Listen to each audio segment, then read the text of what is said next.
What's up, big dog? What's up, man? How you doing? You know, another day.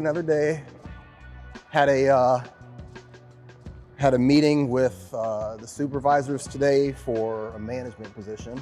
Oh, sweet. Yeah, just finished up well, I'm a little bit further past my 90-day review, but they've got positions available for shift coordinators and kind of like a field training officer. Okay. So it was cool. You ever come down to this part of town? Yeah, I've been down here a few times. Haven't been here in a while though. Yeah. This is probably like our company, everything is separated in the districts, right? So this is probably one of my favorite districts to work just because it's so walkable. Like, so this district is just like a huge square, like a 2 mile by 2 mile square. And, you know, you can park here at the Union Bank Tower like we just did. And it's just real easy to walk it. Everything is real easy to find. Like clearly it's all out here in the open. So this is one of my favorite districts to work. And I'm a huge coffee fan. There's no shortage of coffee shops in this area too. You like coffee? I do, on occasion. I'm not a, terminal drinker. I am what you call a terminal drinker. Yeah. So these locations that are down here,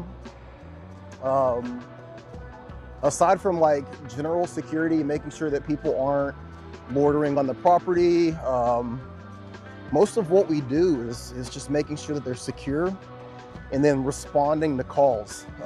Just like any of the properties that we have, there's a response aspect where if something gets out of control, someone's being belligerent, there's any sort of issues, they can call into dispatch and then we'll send out a response unit. And if you're working in that specific district, you're responsible for responding. So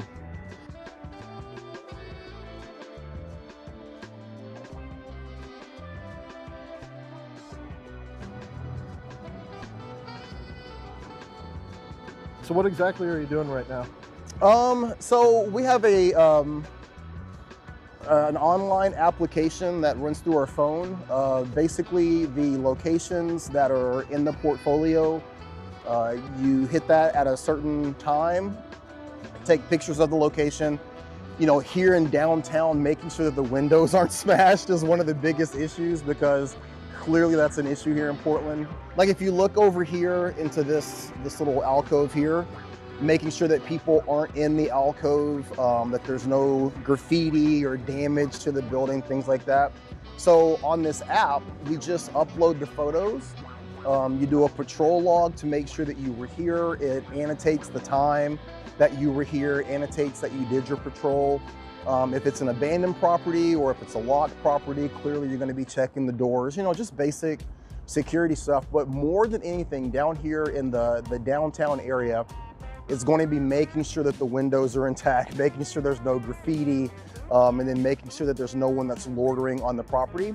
And then other properties, they might be a little bit more in depth. Some of our properties, you actually have to go in, make contact with the client, ask questions about how their day is going, if they're having any issues that need to be addressed.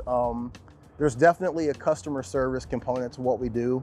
But a lot of times the locations are static locations or just locations like this, I think the biggest thing here with Echelon downtown is just having a presence. We've talked about this before, that community policing model where in the past you would have law enforcement officers on every corner kind of walking around, talking to people, dealing with issues as they pop up, interacting with businesses.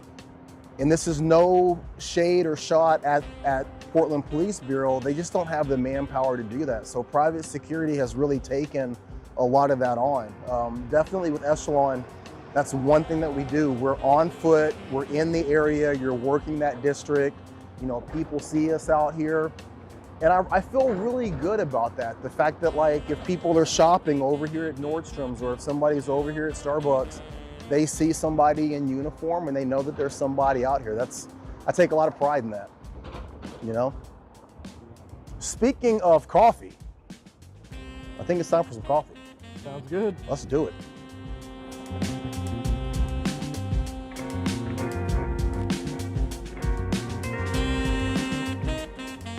Yeah, absolutely. Thank you. Yep. Hi, how are you? Good. I'm gonna do a tall Americano over ice with a extra shot of espresso, please. I'll take that. Yeah, I'll take that black, please.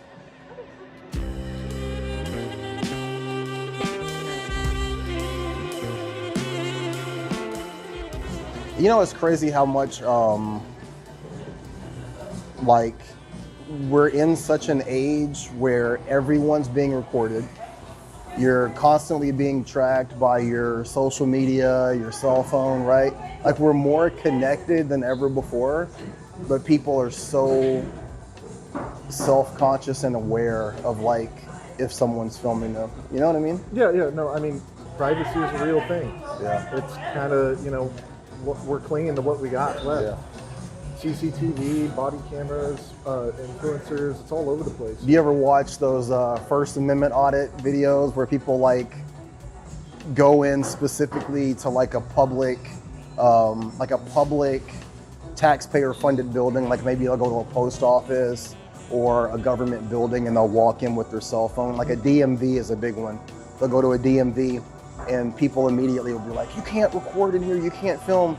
And the people are like, oh, there's a camera right there, there's a camera right there. And it's like, what's different? And they'll be like, well, why do you think that you can film us, but we can't film you? Like, you're in the commission of your duties, For those who are working in security, a really important tidbit and important fact for that is that you need to always think about that in your daily interactions with people, whether that's with the client, with the customer. Here in Portland, the homeless community, I tell people, those are our customers. People don't think that. And so in interacting with people on a daily basis, regardless of what that situation is that's put me in proximity to that person, I have to be aware that I'm being recorded, people are watching, people are listening. And a lot of times that autonomy of a security guard that's just walking around in public like this, they don't think about that. Also think about what you're representing. I'm sorry? Think about what you're representing. 100%. On your gear, you're representing your company. That was one of the questions that came up in the conversation today for the management promotion. It was like, do you understand the importance of ownership? Like, what does that mean to you? And that's one of the things that I said is that, hey, I'm not just representing myself. I'm representing the company. I'm representing the industry of security. I'm representing, leadership here in town. Like it's not just about me, and a lot of times guards don't understand that, how important that is. Yep.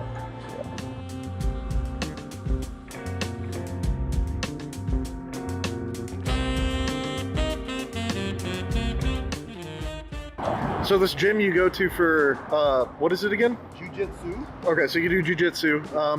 Would there be any chance that we could swing by there and kind of see how it rolls? Yeah, I think we could probably make that happen. The gym is it's an interesting location because it's one of the original MMA schools here in Oregon. So no way. In the early 2000s when UFC was just getting popular, this gym started, and it was a guy named Matt Lindland, who is an Olympian, 2000 silver medalist, and then he ultimately went on to be one of the Olympic wrestling coaches. So he started this program along with a guy named Chael Sonnen, who's very famous from being from West Lynn, a fighter by the name of Randy Couture, a fighter by the name of Dan Henderson. So this gym was kind of like, a central location where all of these just early UFC fighters started and came from, and it's awesome to be able to train in that location and just be around all these, Hall of Famers, not that they're all there, but just be in that same location, you know what I mean? Yeah, no, that's awesome. And so it's just crazy to be in an environment at my age and my kind of beginner skill level to be in such a hallowed ground. So yeah, man, I would love to have you come out and meet the coaches and potentially get a chance to see what I do when I work out there and talk about it a little bit more. I wish that more private security guards would see the importance of doing something like this. I'm not saying they necessarily have to do jiu-jitsu. That seems to be the... Right, but like pursue martial arts in any form. Yeah, pursue anything. Martial arts, wrestling. Hey, if it's CrossFit, you know, just getting active and pushing yourself to a point to where you are understanding the importance of being able to protect yourself and handle stress. Right. Well, I say martial arts in particular because it's like, you know, I know personally a couple of security guards who I grew up with, and they became security guards, and, you know, they got a little bit of an invulnerability complex. Yeah. You know, they put on the armor, they put on the weapon, and they're like, all right, I'm the macho guy. Yeah. But they've never been trucked by like a 300-pound man. Absolutely, so, you know, it's... You know, when I first started, oddly enough, how everything goes full circle, when I worked for the other company, one of the security guards that worked there, a guy a little bit older than me, his name is Dave Hagen. Dave Hagen actually trained at Team Quest with all those guys that I just named back in the early 2000s, and currently he's a referee and a judge for UFC. Wow. So when I first started working for that other company, I sat down with him and he said the exact same thing. Hey, you should get into you know, mixed martial arts, jiu-jitsu, and he didn't really have a dog in the fight as to where I took the classes, but he said something that really stuck with me. He goes, if you're not comfortable protecting yourself without a firearm, you're more likely to go to it when you don't need it. Yep. And a lot of times, you know, you have to be honest with what we're doing. The moment of transparency. A lot of people who get into private security either A, want to be a police officer, B, can't be a police officer, or C, used to be a police officer. And those three people, that's a bad combination if you're not comfortable and self-confident and self-aware. Because the guy who's working in private security who wants to be a police officer and isn't, he can overreact. The guy who wants to be a police officer and can't, he can overreact. The guy that used to be a police officer and isn't, he can overreact. If either of those three people aren't self-confident, aren't comfortable in their own skin, and don't feel that they can handle the situation without escalating to this has to be the absolute last option.